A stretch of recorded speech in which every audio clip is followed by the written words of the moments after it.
Hi friends, இப்போ வந்து நம்ம என்ன செய்ய போறோம்னு பார்த்தீங்கன்னா முட்டை மசாலா போண்டா செய்ய போறோம். வாங்க எப்படி செய்யறதுன்னு பார்க்கலாம். மழை வந்து நல்லா பேஞ்சி விட்டுருச்சு. இப்போ வந்து காரசாரமா ஏதாவது செய்யலாம் அப்படின்னு சொல்லிட்டு நான் முட்டை எடுத்து வச்சிருக்கேன். முட்டை போண்டா வாங்க எப்படி செய்யறதுன்னு பார்க்கலாம். கடலெண்ணெய் 2 ஸ்பூன் சேர்த்துக்கலாம். ஒரு பெரிய வெங்காயம், ஒரு பச்சை மிளகாய், இஞ்சி பூண்டு 1/4 ஸ்பூன் அளவுக்கு நச்சு வச்சிருந்தோம், அதையும் சேர்த்துக்கலாம். இப்போ வெங்காயம் வந்து நல்லா வதங்கி வர அளவுக்கு வதக்கி எடுத்துக்கோங்க. நல்லா வெங்காயம் வந்து பொன்னிறமாக வதங்கி வர அளவுக்கு வதக்கி எடுத்துக்கோங்க. பார்த்தீங்கன்னா இந்த அளவுக்கு நல்லா வதங்கி இருக்கணும். 1/4 ஸ்பூன் கரம் மசாலா, 1/4 ஸ்பூன் மிளகாய் தூள், மஞ்சள் பொடி சிறிதளவு, லைட்டாக உப்பு சேர்த்துக்கலாம். இப்போ மசாலாலாம் சேர்த்துட்டு நல்லா கலந்து விட்டுக்கோங்க.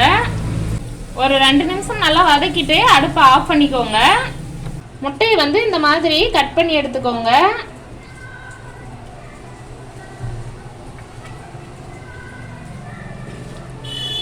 இந்த மாதிரி பாதி அளவு மட்டும் கட் பண்ணிக்கோங்க. இப்போ நம்ம ரெடி பண்ணி வச்சுருந்த மசாலாவை முட்டைக்குள்ளே வச்சுக்கலாம்.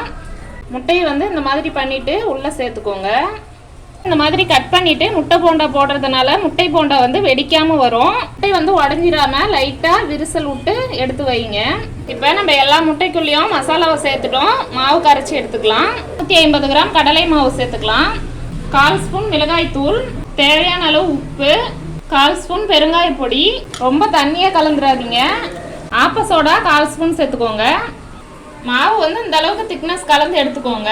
இப்போ நம்ம மசாலா வச்ச முட்டையை வந்து மாவில் தோட்டி எடுத்துடலாம். எண்ணெய் நல்லா காஞ்சிருச்சு. முட்டை போண்டா போட்டு எடுத்துக்கலாம்.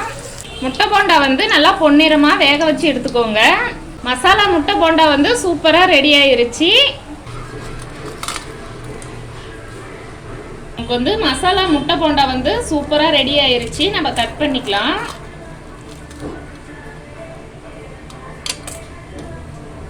பாருங்க, அருமையான மசாலா முட்டை போண்டா வந்து ரெடி ஆயிருச்சு. மிளகு பொடி கொஞ்சம் தூவிக்கோங்க.